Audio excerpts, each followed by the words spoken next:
Contraditório nas medidas protetivas, justiça ou desequilíbrio?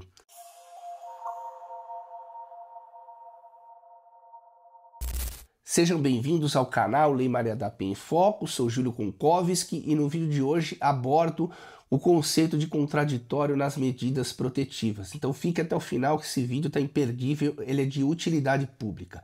Então vamos para o tema. Então você sabia que o contraditório nas medidas protetivas ele é um pouco diferente dos outros processos tradicionais. Isso porque existem dois momentos aqui do contraditório nas medidas protetivas. Então, antes de adentrarmos nesse ponto, é importante esclarecer a finalidade das medidas protetivas para eu explicar a razão do primeiro ponto do contraditório ser postergado. Então, as medidas protetivas são uma ferramenta de proteção a toda e qualquer mulher que se declara vítima de violência doméstica e familiar.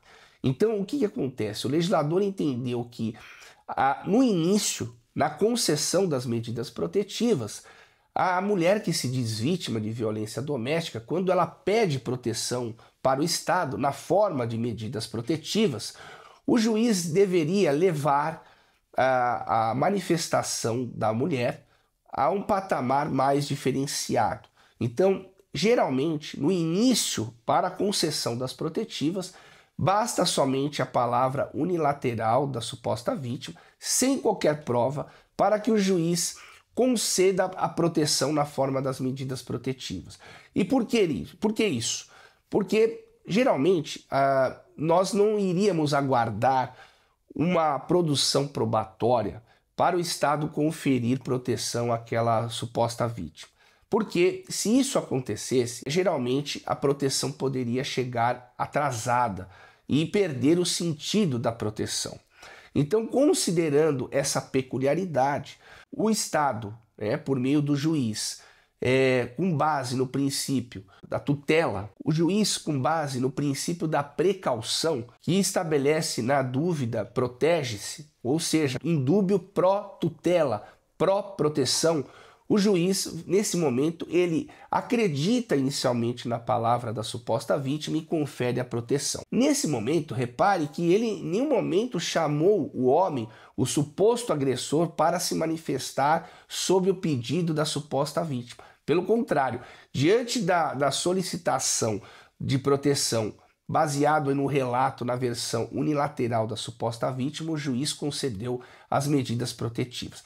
A partir desse momento, com a intimação do homem, do suposto agressor, é que dá ensejo, dá início o direito ao contraditório, que aí nós chamamos de contraditório postergado. Ou seja, ao invés do contraditório ser antes da decisão, em razão da urgência, da emergência, da necessidade, o juiz concede a proteção e intima o homem a se manifestar, que ele pode se apresentar uma defesa ou não, pode simplesmente obedecer à ordem, o que eu não recomendo. Se foi intimado de medidas protetivas, deve apresentar a sua defesa, perfeito? Então, outro ponto importante, a outra vertente do contraditório nas medidas protetivas é quando o homem ele aguarda um certo tempo e depois desse certo tempo de vigência das protetivas ele formula o seu pedido de revogação das restrições. Diante desse pedido, o juiz geralmente intima a suposta vítima a se manifestar sobre o pedido de revogação formulado pelo homem. Veja que aqui muda o contraditório. Nesse caso, o homem pede a revogação e o juiz, ao invés de decidir sobre o pedido do homem, ele abre o prazo, intima a suposta vítima para que ela se manifeste ou através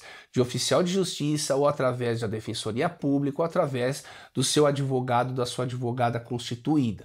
E nesse caso, o contraditório ele é inicial, ao contrário do homem lá, quando recebe a protetiva, ele já recebe a intimação e o contraditório é postergado, ele é posterior, perfeito? Então temos essa distinção. E agora eu coloco a nossa crítica, que é a pitada aqui, o diferencial do nosso canal.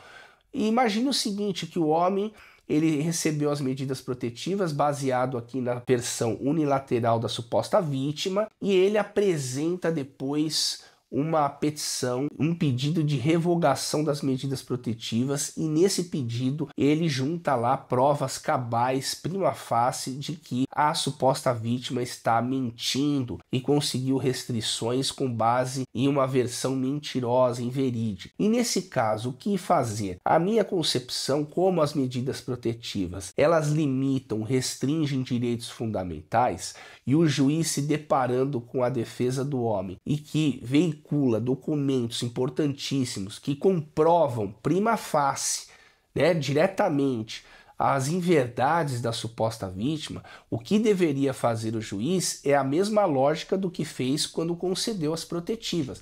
Ele deveria, nesse caso, revogar prontamente as medidas protetivas e, depois de revogá-las, abrir prazo, intimar a suposta vítima para que ela se manifeste. Porque pau que bate em Chico, bate em Francisco. Então, onde há a mesma lógica, haverá o mesmo direito. Gostaria de ler aqui a opinião de todos vocês, a manifestação. Isso é muito importante, perfeito? Então, se esse vídeo fez sentido para você, compartilhe ele, dê o seu like, junte-se a nós, porque aqui é no Fio do Bigode. E lembrem-se, respeitem as mulheres.